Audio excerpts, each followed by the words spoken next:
ഇത് ജെറേനിയം പ്ലാന്റാണ്. Pelargonium plant എന്നാണ് അതിൻ്റെ കറക്റ്റ് പേര്. അതിങ്ങനെ പറഞ്ഞ് എളുപ്പത്തിനായിട്ട് ജെറേനിയം പ്ലാന്റ് ആയതാണ്. ഇത് എല്ലാ കാലത്തും പൂക്കളുണ്ടാവുന്ന ഒരു പ്ലാന്റാണ്. കണ്ട, നല്ല ഒരു റൗണ്ട് ഷേപ്പിൽ പൂക്കളുണ്ടാവും. ഇതിൽ 3 മുട്ടുണ്ട്. കണ്ട, എല്ലാ കാലത്തും ഗാർഡനിൽ ഭംഗി കൊടുക്കുന്ന ഒരു പ്ലാന്റിന് നിറഞ്ഞ് പൂക്കളുണ്ടാവും ചെയ്യും.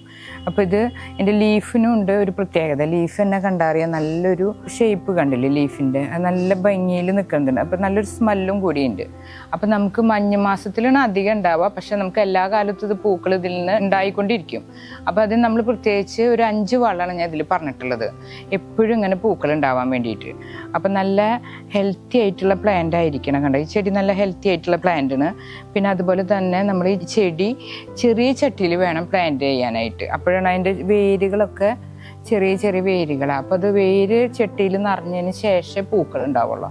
അപ്പോൾ നമ്മളിത് പൂക്കൾ നിറയാൻ വേണ്ടി ഫസ്റ്റായിട്ട് ചെയ്യേണ്ടത് ആദ്യം തന്നെ നമ്മളൊരു ചെറിയ ചട്ടിയിൽ വേണത് നട്ടുപിടിപ്പിക്കാനായിട്ട്. പൂക്കളൊക്കെ കാണാൻ കണ്ട, ഇത് എല്ലാവരുടെ ഇടയിൽ നിന്ന് ഒരു നല്ലൊരു ഫ്ലവർ സ്റ്റോക്ക് വന്നിട്ട് ഇങ്ങനെ റൗണ്ട് ഷേപ്പിലാണ് ഇവിടെ പൂക്കൾ ഉണ്ടായുള്ളത്. ഇതിങ്ങനെ നിറഞ്ഞു വരുമ്പോഴേക്കും നല്ലൊരു ബോൾ ഷേപ്പിലാവും. അത് കഴിയുമ്പോഴേക്കും ഇവിടെ പൂക്കളുണ്ടാവും. അപ്പോൾ ഇത് പൂക്കളുണ്ടാവും. പിന്നെ പൂക്കൾ ഉണ്ടായി കഴിഞ്ഞാൽ നമ്മൾ ഇവിടെ നോക്കിയിട്ട് അതിൻ്റെ സ്റ്റോക്ക് കട്ട് ചെയ്ത് കളയണം. അപ്പോഴാണ് പുതിയ ഫ്ലവർ സ്റ്റോക്ക് വന്നിട്ട് പുതിയ പൂക്കൾ ഉണ്ടാവുക. ആദ്യം നമ്മൾ മെയിനായിട്ട് ശ്രദ്ധിക്കേണ്ടത് സൺലൈറ്റ് ആണ്. ഉച്ച നേരത്ത് കിട്ടണ വെയിലുണ്ടല്ലോ അത് വേണ്ട, ഒരു കാലത്തെ നേരത്ത് വെയിൽ മതി. അങ്ങനെ ഒരു 3-4 മണിക്കൂർ വെയിൽ കിട്ടിയാൽ മതി. പിന്നെ ഈ ഒരു പ്ലാന്റിന്റെ പ്രത്യേകത എന്താണെന്ന് വെച്ചാൽ ഇൻഡോർ പ്ലാന്റ് ആയിട്ട് വളർത്താൻ നമുക്ക് ഔട്ട്ഡോറിലും വളർത്താൻ പറ്റും. ഇൻഡോർ ആയിട്ട് വളർത്തുമ്പോൾ വെളിച്ചം കിട്ടണ ഏരിയയിൽ നോക്കി ഒന്ന് വെച്ചാൽ മതി, നിറഞ്ഞു പൂക്കളുണ്ടാവും. ഇൻഡോർ പ്ലാന്റൊക്കെ സാധാരണ പൂക്കൾ കുറഞ്ഞ പ്ലാന്റുകളാണ്, പക്ഷെ ഈ പ്ലാന്റിൽ ഇൻഡോറായി വെച്ചാലും ഇൻഡോറിൽ നിറഞ്ഞു പൂക്കളുണ്ടാവുന്ന ഒരു പ്ലാന്റാണ്. ഇത് പഴത്തൊലിയാണ്. പഴത്തൊലി നമ്മൾ കട്ട് ചെയ്തിട്ട് നമ്മൾ ഒരു ദിവസം വെള്ളത്തിലിട്ട് ചെടികൾക്ക് കൊടുത്തു കഴിഞ്ഞാൽ നിറഞ്ഞ് പൂക്കളുണ്ടാവും. അപ്പോൾ നല്ലോണം പൊട്ടാഷ് കണ്ടന്റ് അടങ്ങിയതാണ്. അപ്പോൾ നല്ല പൊട്ടാഷ് അടങ്ങുമ്പോൾ പൂക്കൾ നിറച്ചുണ്ടാവും. അപ്പോൾ നമ്മൾ കുറച്ച് വെള്ളം ഒഴിക്കുക. അതിന് ശേഷം ഒരു ദിവസം അങ്ങനെ ഒന്ന് വെക്കുക. അതിന് ശേഷം വേണം ഇതിലെ വെള്ളം നമുക്ക് ഈ ചെടിക്ക് ഒഴിക്കാനായിട്ട്. വെള്ളം ഒഴിക്കുമ്പോൾ ശ്രദ്ധിക്കേണ്ടത് നല്ലോണം ഡ്രൈ ആയതിന് ശേഷം മാത്രം നമ്മൾ ചെടിക്ക് വെള്ളം ഒഴിക്കാൻ പാടുള്ളൂ. അല്ലെങ്കിൽ പിന്നെ ചെടി പെട്ടെന്ന് വേരുചീല രോഗം വരും. അപ്പോൾ നമ്മൾ ശ്രദ്ധിക്കണം. അതുപോലെ തന്നെ കാലത്തെ നേരം വേണം നമ്മൾ വെള്ളമൊഴിക്കാനായിട്ട്. കാലത്തെ നേരം വെള്ളമൊഴിക്കുമ്പോൾ രാത്രിയാകുമ്പോഴേക്കും ചെടിയുടെ മണ്ണൊക്കെ നല്ല സെറ്റായിക്കോളും. വെള്ളം അങ്ങനെ കെട്ടി നിൽക്കില്ല. വേരുചീയലാണ് ഇതിന് മെയിനായിട്ട് വരുന്ന രോഗം. അപ്പോൾ ഈ വെള്ളം കെട്ടി നിൽക്കണോണ്ടാണ്.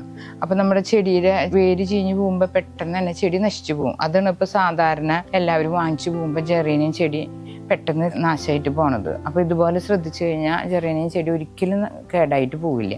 അപ്പോൾ കാലത്ത് നേരം വെള്ളം ഒഴിക്കുക. മാക്സിമം കടയിൽ നോക്കിയിട്ട് വെള്ളം ഒഴിക്കാൻ ശ്രദ്ധിക്കുക.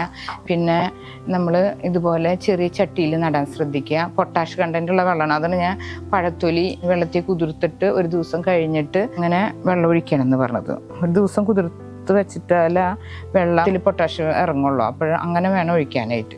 പിന്നെ വല്ല ഇലയ്ക്കൊക്കെ വല്ല കംപ്ലൈൻറ്റ് ഉണ്ടെങ്കിൽ ഇതിപ്പോൾ ഇതൊരു ഇല ഞാൻ കണ്ടതിൻ്റെ ഇല ഞാൻ കട്ട് ചെയ്തത്. ഇതാണ് ഒരു രോഗം വരുന്നത്. ഇത് നമ്മളിതുപോലെ കട്ട് ചെയ്ത് മാറ്റിയതാണ് ഞാൻ. ഇതിങ്ങനെ ഇല കേടൊക്കെ ഉള്ളതുണ്ടെങ്കിൽ പെട്ടെന്ന് കട്ട് ചെയ്ത് മാറ്റണം. കണ്ട, ഇങ്ങനെ ഒരു കേട് വരുന്നുണ്ട്. അല്ലെങ്കിൽ മറ്റ് ഇലകൾക്ക് വരെ ഈ കംപ്ലൈൻറ്റ് വരും. അപ്പോൾ ചെടിക്ക് കേടുവരും. ഇത് മുട്ടയുടെ തൊണ്ട് നമ്മൾ ചെടികൾക്ക് ഇങ്ങനെ ഇട്ട് കൊടുത്താൽ മതി. നല്ലോണം കാൽസ്യത്തിൻ്റെ കുറവ് മാറും. അപ്പോൾ ചെടി നല്ല ഹെൽത്തി ആയിട്ട് വരും. അപ്പോൾ ചെടി ഹെൽത്തി ആകുമ്പോൾ തന്നെ പൂക്കൾ നിറച്ചുണ്ടാവും. ഇത് ജെറേനിയത്തിന് ഏറ്റവും നല്ലൊരു വളമാണ്. അതായത് ഈ മുട്ടത്തോട് വെയിലത്ത് വെച്ച് ഉണക്കി പൊടിച്ചതിന് ശേഷം നമ്മുടെ ചെടിക്ക് ഇട്ട് കൊടുക്കുന്നത്. ഇത് എപ്സം സാൾട്ടാണ്.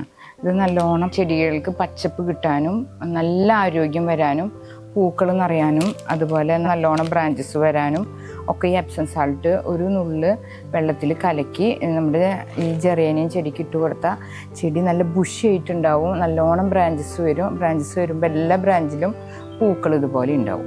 DAP വളമാണ്. അത് നമ്മുടെ ഒരു 3-4 മണി എടുത്ത് ചെടിയുടെ കടയ്ക്കെന്ന് നീക്കി ഒരേ മണി ഇട്ട് കൊടുത്താൽ മതി. പൂക്കൾ നിറഞ്ഞുണ്ടാവും. എപ്സം സാൾട്ട് അതുപോലെ DAP 15 ദിവസം കൂടുമ്പോൾ ചേർത്ത് കൊടുത്താൽ മതി. നിറഞ്ഞു പൂക്കളുണ്ടാവും. ഇത് മോരും വെള്ളമാണ്. ഇതിൽ നമ്മൾ 3 ഇരട്ടി വെള്ളം ചേർത്ത് നമ്മുടെ ചെടിക്കൊന്ന് സ്പ്രേ ചെയ്തെടുത്ത് കൊടുത്താൽ മതി. കീടാണുക്കളുടെ ശല്യമൊക്കെ മാറി നല്ല ഹെൽത്തി ആയിട്ടിരിക്കും.